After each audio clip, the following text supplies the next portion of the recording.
US strengthens cooperation with Ukraine in nuclear energy and air defense as attacks intensify. UK prepares troop deployment to Ukraine. Germany and EU increase pressure on Moscow, pledge continued support. Here's the latest, so you'll be in focus. Subscribe and stay tuned. We are working with the United States on energy projects. There is significant American interest in cooperating with us on nuclear power generation, President Zelenskyy said. The protection of Ukraine's energy infrastructure from Russian airstrikes and the strengthening of Ukrainian air defense were key topics discussed the day before at the meeting of the Supreme Commander-in-Chief Staff.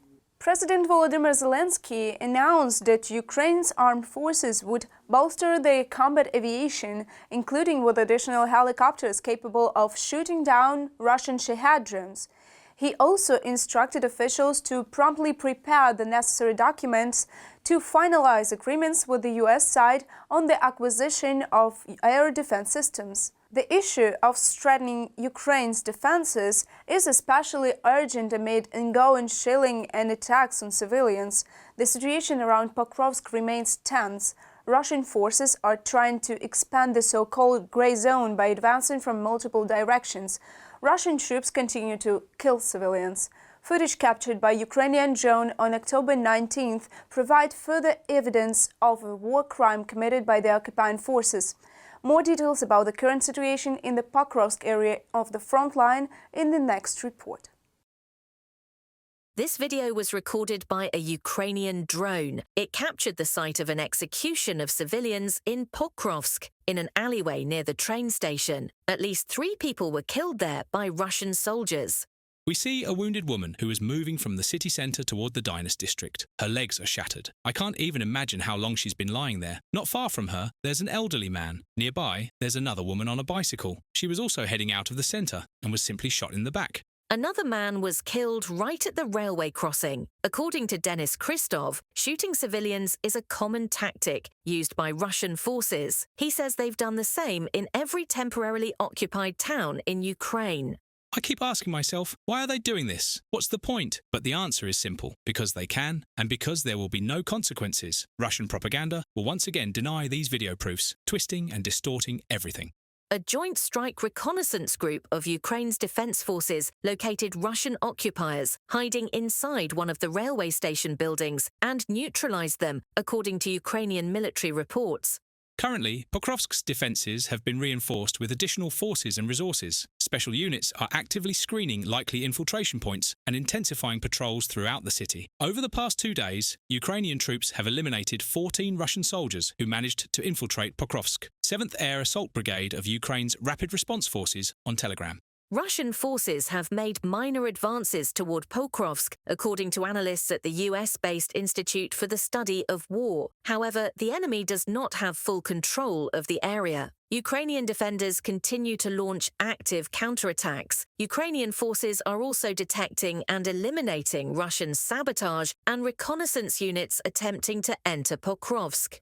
From a military standpoint, it may look good on the map, deep manoeuvres, wide flanking movements, but after nearly 3.5 years of war, we all know that these are not the Russian army's strengths. They simply aren't capable of sustaining or supplying such breakthroughs. That's why I'm confident they will fail. The situation in the city remains dire. Transport links have been cut. Using fibre optic controlled and FPV drones, Russian forces are monitoring and controlling the roads around Pokrovsk. The enemy is trying to flank Pokrovsk from the south and southwest, aiming to enter the city. Sabotage reconnaissance groups have been active in that part of Pokrovsk for quite some time. Today, counter-sabotage efforts are very intense. The main task for the defence forces is to drive the Russians out of urban structures, because the enemy's goal now is to ignite urban combat. They want to establish a foothold in the city and wait for reinforcements. It's currently unclear how many civilians remain in Pokrovsk. As of mid-August, over 1,300 civilians were still reported to be in the city. Reported by Natalia Husak, Volodymyr Shtengelov, UATV News. London is preparing for a possible deployment of troops to Ukraine if a peace agreement is reached between Kyiv and Moscow. This was announced by UK Defence Secretary John Healey. According to him, the military contingent would be tasked with ensuring the security of Ukraine's air and maritime space. Healy also emphasized that the British government is already renewing combat readiness levels and accelerating the allocation of billions of pounds to prepare for a potential mission in Ukraine. Another step in this direction, the upcoming meeting of the so-called Coalition of the Willing, scheduled to take place on October 24th in London. The summit will be held in a hybrid format, both online and in person, and will include the participation of Ukrainian President Volodymyr Zelenskyy. Meanwhile, Europe is increasing pressure on Moscow to push it toward negotiations. This was reported by a German government representative following a phone conversation between President Zelenskyy and European leaders. According to the German Chancellor, the war can only end if Ukraine maintains strong military. Therefore, Berlin will continue to support Kyiv financially, politically and militarily, affirmed German Chancellor Friedrich Merz. In mid-2027, Germany will be able to organize a full-scale national conscription campaign, said German Defense Minister Boris Pistorius. The country has not conducted conscription for 14 years. The abolition of local draft offices, which followed the suspension of mobilization, was a serious mistake, Pistorius admitted. This system, he said, must be restored. If we again carry out the mobilization of all men of a certain age and collect data on everyone fit for military service, this will also be noticed in Russia. In other words, this too is a deterrent. I am confident that we can achieve this. Everyone in the Bundestag knows this is about Germany's security. Boris Pistorius, Federal Minister of Defense of Germany, in a comment to Bild am Sonntag. Army reform is one of the main issues currently on the Bundestag's agenda. The German parliament has held debates on the future mechanism of conscription. The ruling CDU-CSU coalition, together with the Social Democratic Party, is seeking to expand the Bundeswehr to 460,000 personnel, including 260,000 active soldiers and 200,000 reservists. The proposal focuses on recruiting volunteers. Therefore, the debate continues around how to ensure the necessary number of recruits if voluntary enlistment is insufficient. This issue deserves an honest and open discussion, as it concerns the lives of many, many people, ladies and gentlemen, and it is about security. This requires great seriousness from all of us, even in our disputes over the best solutions, as well as an impartial view of reality. Berlin acknowledges that Ukraine remains the main defender of Europe against the Russian threat. German Chancellor Friedrich Merz has pledged to strengthen support for Kyiv in order to compel Moscow to come to the negotiating table. The future peace agreement, he emphasized, must take Ukrainian interests fully into account. The task of Europe, the German foreign minister believes, is to maximize pressure on the aggressor. We must always bear in mind that Russia is not only concerned with Ukraine. Russian aggression is directed against the whole of Europe and NATO. We have heard this often enough from Moscow, and we are increasingly seeing Russia testing NATO in very concrete terms. To prevent Putin's highly dangerous game from escalating further, we must continue to limit his ability to threaten us. This includes drying up Russia's war chest.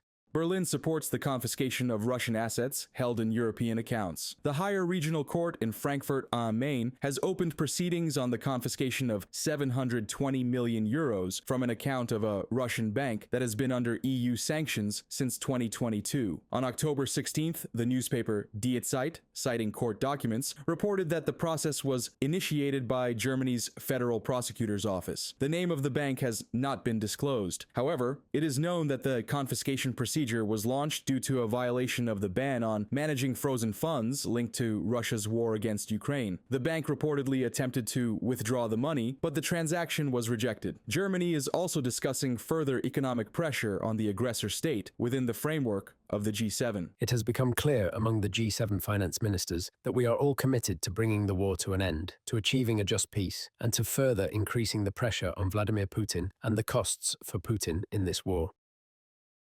We are in agreement on this. We agree that we want to continue to support Ukraine and are also prepared to take further measures to deal a severe blow to the Russian war economy. The German finance minister confirmed that the International Monetary Fund plans to provide Ukraine with a new loan during its autumn session. On October 15th, Ukrainian Prime Minister Yulia Sviridenko announced that a meeting was held with IMF Managing Director Kristalina Georgieva and her first deputy. The discussions focused on a new IMF program for Ukraine, designed to support the country's economic stability, reported by Andriy Dmitrenko, UATV News.